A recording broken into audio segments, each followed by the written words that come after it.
Ahora que está tan de moda entre los canarios hablar de monstruos marinos, hoy os venimos a contar la historia de la costa de los calamares gigantes de Asturias.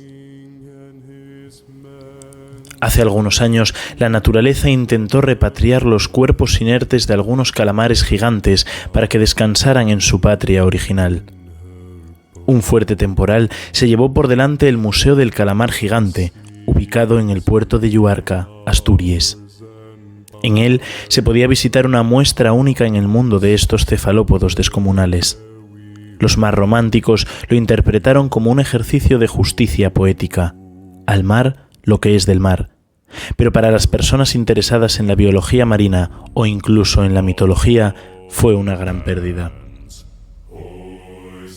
El suceso dejó anécdotas como la protagonizada por Mariló Montero, por aquel entonces presentadora del programa La Mañana de la 1, que le preguntó al mismo director del museo si los bichos que habían desaparecido del edificio estaban aún vivos. Luis Laria, el director, sin reírse, se encargó de explicarle que no, entre otras cosas porque suelen vivir a miles de metros de profundidad en lo más profundo del océano. Él no se lo tomó a guasa, pero el cachondeo que se montó en las redes sociales a costa de la periodista fue importante. También es cierto que Luis Laria, que además del director del museo era el presidente de la Coordinadora para el Estudio y la Protección de las Especies Marinas, no tenía ganas de chazas porque estaba desolado por la pérdida. No tanto económica, que también, sino por los ejemplares perdidos que no se volverán a recuperar jamás. Las instalaciones se habían abierto al público apenas 4 meses antes del desastre.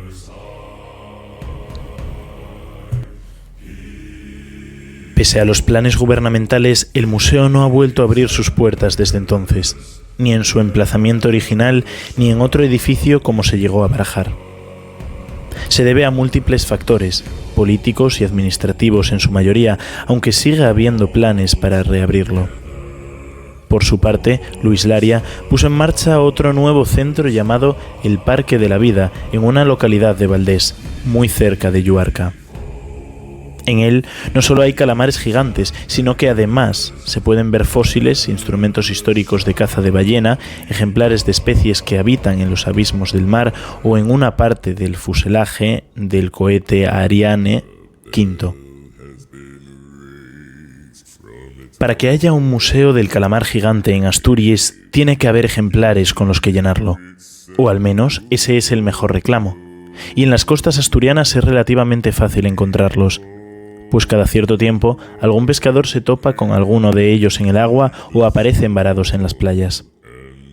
Generalmente están muertos o cerca del fallecimiento y hasta el momento no se ha conseguido explicar a ciencia cierta por qué transitan la zona. El caladero de Carrandi, también conocido como el Cañón de Avilés, es un valle submarino situado a unas 7 millas de la costa y a 4.750 metros de profundidad. Es uno de los lugares preferidos para que habite el Kraken, un nombre mitológico que aparece en el libro de 20.000 leguas de viaje submarino de Julio Verne, o el peludín, como se le llama en Asturias. A este cefalópodo le gusta vivir en la oscuridad, a tal profundidad que no se sabe casi nada de lo que ocurre allá abajo. De vez en cuando sube para buscar comida y es cuando corre el peligro de enredarse en aparejos de pesca o acabar en la arena de la playa. A nadie le gustaría encontrarse con el peludín mientras nada en el Cantábrico. Aunque esté muerto, su cercanía puede provocar un infarto porque, aunque los asturianos le hayan puesto ese mote tan simpático, los diminutivos son muy habituales en nuestra manera de hablar, objetivamente da bastante miedo. Tienen unos ojos tan enormes, tipo pelota de baloncesto, que se consideran los más grandes del reino animal. Un cerebro, 2 mandíbulas, 8 tentáculos cortos y 2 más largos, 2 aletas, órganos sexuales masculino y femenino, un manto o capa en el que están todos los órganos internos y una rádula, una especie de lengua con dientes con la que deshace sus alimentos. Por último, antes de finalizar el reportaje, vamos a desvelar en qué otros lugares podemos encontrar los krákenes, además de en las costas asturianas. También tienen residencia en las Islas Canarias, Japón y Nueva Zelanda. Quienes estén fantaseando con experimentos culinarios realizados con los gigantescos tentáculos de un kraken ya se pueden ir olvidando. Su sistema produce una gran cantidad de amoníaco que lo hace incomestible para el ser humano y tiene pinta de que su carne no debe ser especialmente muy tierna. Mejor fiarse de sus propios gustos y optar por las bacaladillas. Al fin de cuentas, el peludín conoce bien su mercado.